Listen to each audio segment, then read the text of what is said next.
3장 13절 말씀부터는 13절, 16절 반복되는 표현이 있습니다. 하나님께서 여호와께서 직접 말씀하시는 겁니다. 이제 앞에까지는 이사야가 자신의 목소리로 외치는 것처럼 이야기를 했다면 이제 13절부터는 하나님께서 직접 하나님의 음성을 내시는 것 같은, 그러니까 이 더 고조되는 그런 분위기를 저희가 알 수 있게 되고요. 이 말씀들이 더 무거워지고 있다고 하는 것을 우리가 알게 되죠. 13절 한번 보시면요, 여호와께서 변론하러 일어나시며 백성들을 심판하려고 서시도다 그랬습니다. 하나님께서 친히 심판하시는 이유를 설명하시는 겁니다. 하나님께서 왜 남유다와 예루살렘이 심판받을 수밖에 없는지를 말하는 거예요. 4절 말씀 보시면 자기 백성의 장로들과 고관들을 먼저 심문하러 오실 거라고 말씀합니다. 이유가 그들의 불의 때문입니다. 하나님의 나라를 삼킨 자들, 가난한 자들에게 탈취하고, 그리고 백성들을 짓밟고, 가난한 자들의 얼굴은 인격이죠. 그 존재를 상징하는 것입니다. 가난한 자들의 얼굴을 다 갈아버렸다. 그 존재를 무시했다. 그 존재를 가루로 만들어 버렸다. 비참하게 만들었다. 이런 의미가 이 안에는 담겨 있는 거죠. 하나님께서 보실 때 지도자들이 지도자의 역할을 제대로 하지 못하고 있는 거죠. 돌보라고 하는, 아픈 자들을 안아주라고 하는, 그들의 손을 잡아주라고 하는 그 요청에 제대로 반응을 하지 못하고 있는 것입니다. 하나님께서 그들에게 신문하러 올 것이다. 하나님께서 그들에게 포지션을 주셨고, 직분을 주셨고, 감당할 사명들을 주셨는데 그 일들을 감당하지 못할 때 이 일들이 하나님의 심판이 있게 될 것이다 라고 말씀하고 있는 것입니다. 그런데 16절부터 보면은요, 시온의 딸들에 대한 이야기를 하고 있습니다. 특별히 이제 시온에 있는, 예루살렘에 있는 상류층의 딸들의 모습을 묘사하는 것처럼 보입니다. 그들의 성품, 교만이라고 하는 한 단어로 나타납니다. 그들의 행동, 느린 목, 정을 통하는 눈으로 다니며 악의적거려 걸으며 발로는 쟁쟁한 소리를 낸다 하시도다 그랬습니다. 그들이 어떠한 모습으로 다녔을까? 17절 말씀부터 보시면 하나님께서 그들에 대한 심판이 어떤 모습으로 행하는지가 나옵니다.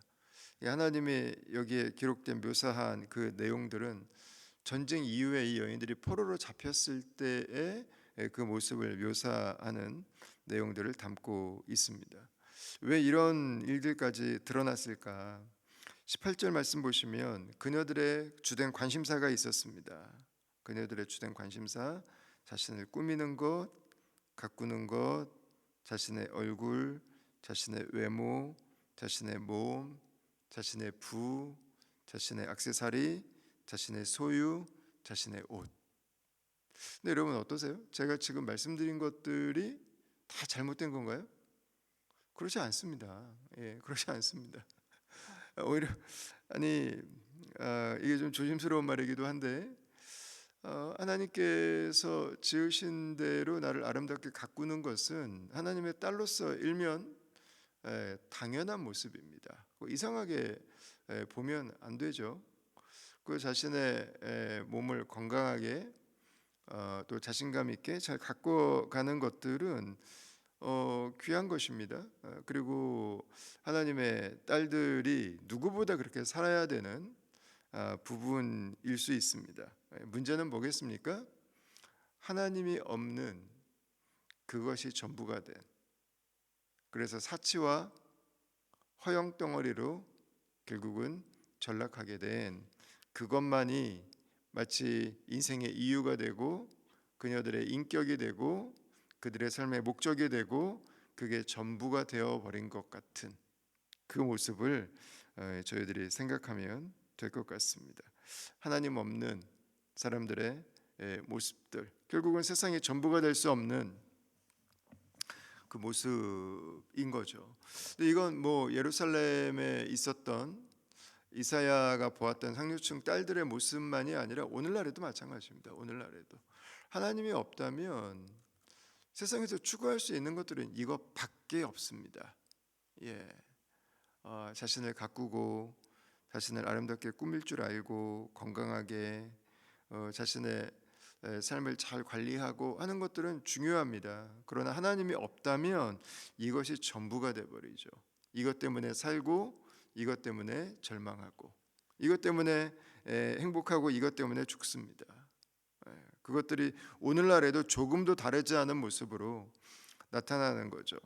이 여인들에게 어떤 모습이 나타나냐면요, 4장 1절까지가 여기 연결되는 내용입니다. 7여자가 한 남자를 붙잡고 말합니다.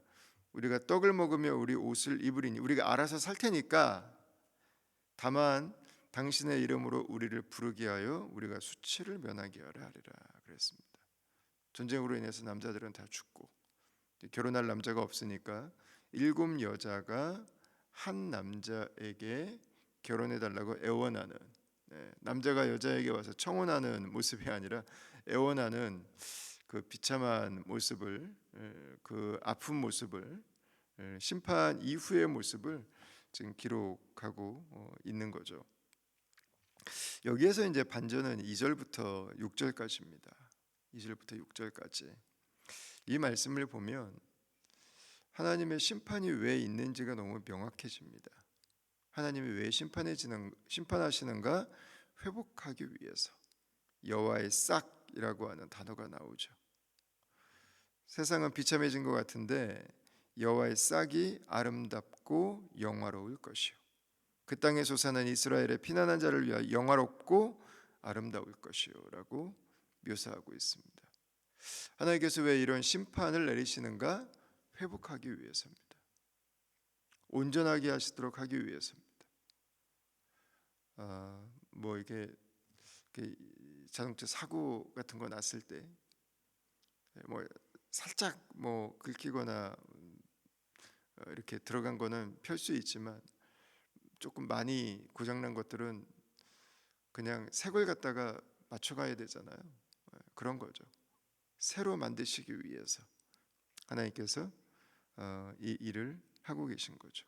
하나님이 만드시는 새 것의 기준은 뭡니까? 3절이죠. 시온에 남아있는 자, 예루살렘에 머물러 있는 자, 곧 예루살렘 안에 생존한 자 중 기록된 모든 사람은 거룩하다 칭함을 얻으리니 그랬어요. 하나님의 회복의 싸움은 무엇을 위한 것입니까? 거룩을 위한 것입니다. 하나님 앞에 살아가는 것을 위해서입니다. 지도자들에게 하나님이 가지고 있는 목표는 무엇입니까? 거룩입니다. 가정의 아버지들에게 하나님이 가지고 있는 목표는 무엇입니까? 거룩입니다.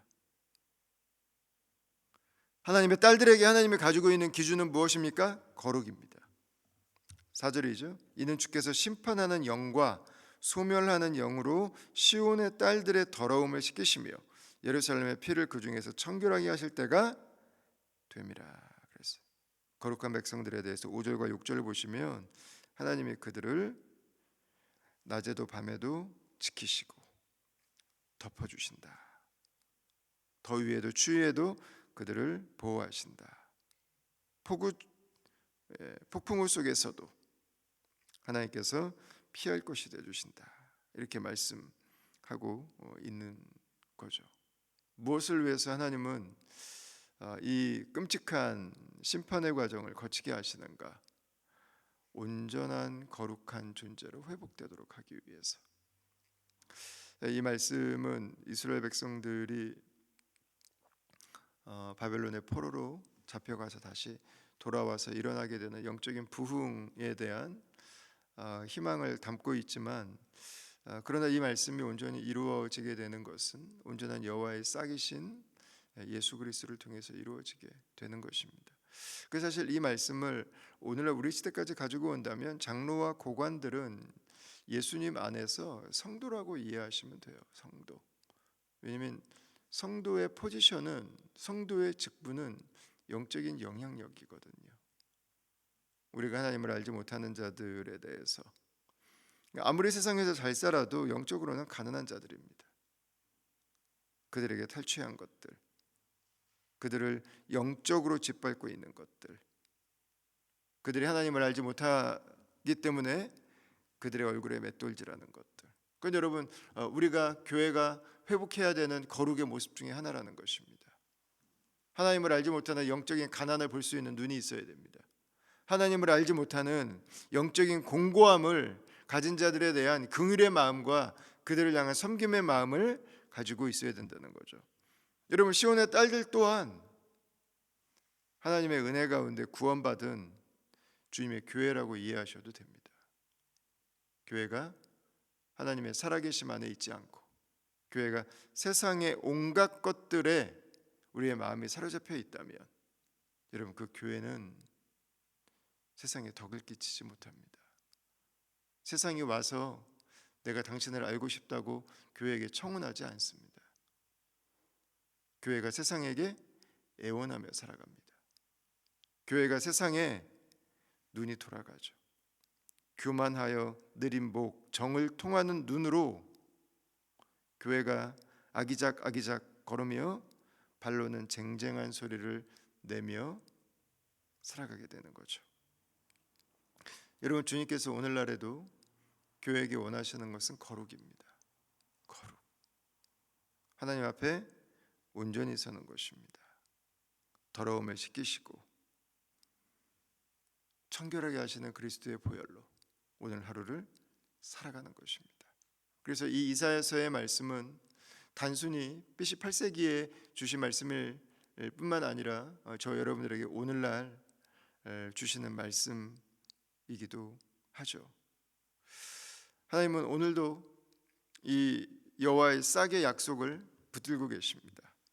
그리고 이 싹의 약속은 완전한 구원으로 인해서, 완전한 하나님의 나라의 임재로 인해서 우리에게 경험될 것입니다. 그날을 기대하며 우리는 씻김 받은 자로 살고 있는가? 우리는 거룩한 자로 살고 있는가? 우리에게 오늘 말씀을 통해서 묻고, 우리가 성도로서, 교회로서 그리스도의 몸된 신부로서, 또 이 세상을 섬기라고 부르신 그 하나님의 거룩한 직분을 가진 자로서 오늘 우리는 어떤 모습인지 주님 앞에 계속해서 돌아보면서 우리 기도의 자리로 나아가도록 하겠습니다. 기도하겠습니다. 하나님 아버지, 우리에게 여호와의 싹에 대한 약속을 허락해 주시고, 이 약속을 성취하시고 우리가 예수 그리스도 안에 살아갈 수 있는 그 복되고 놀라운 은혜 주심을 감사합니다. 오늘 하루도 주의 성령으로 살기를 사모하고, 오늘 하루도 주님 안에 온전히 거하기를 원합니다. 주님께서 붙드시고 하나님의 온갖 아름다운 것들로 채우사, 무엇보다 성령의 기름으로 하나님 우리에게 충만케 하사, 오늘 하루에 우리의 삶이 세상을 살아가지만 거룩한 영향력을 나누며, 또한 이 세상 속에 우리가 하나님의 자녀인 것을, 그리스도의 신부인 것을, 우리의 정체성을 분명히 하고 오늘 하루 우리에게 허락해 주신 하루를 살아갈 수 있도록 하나님이 말씀으로 격려해 주시고 도전해 주시고 위로해 주시고 힘을 공급하여 주시옵소서. 감사하고 예수님 이름으로 기도합니다. 아멘.